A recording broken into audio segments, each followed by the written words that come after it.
Let's look at Article 20 of the Constitution. It states that both men and women equally enjoy the protection of the law and enjoy all human political, economic, social, and cultural rights. As we have seen with the White Wednesday campaign and the protests of brave women across Iran, women don't have the freedom to determine what to wear, especially with respect to the hijab. The Islamic Republic does not show respect for women because they do not enjoy equal protection under the law, from the way they dress to their choice of study or their right to freedom of movement without the permission of a male guardian.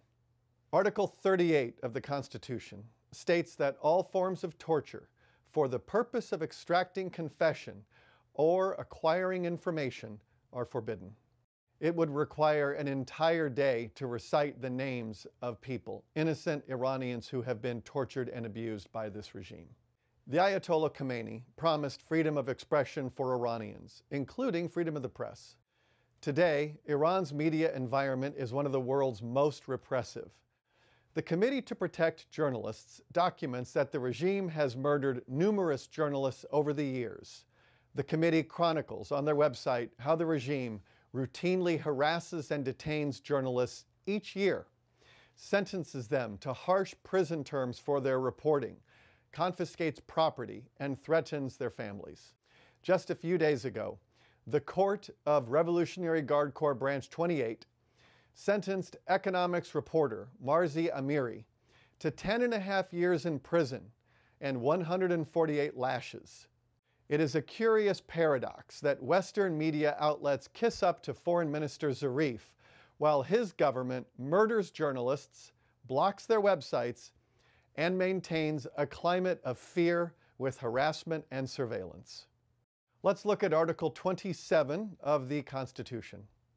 It promises that public gatherings and marches are allowed.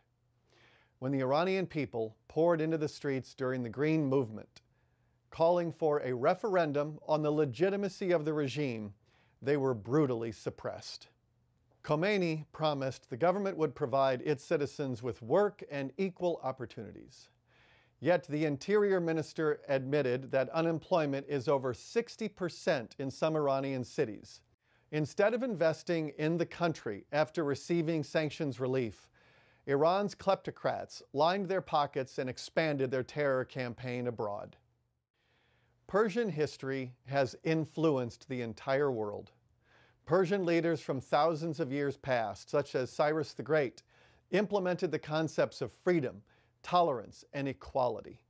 Great Persian poets like Rumi, Hafez, and Saadi spoke about justice and prosperity.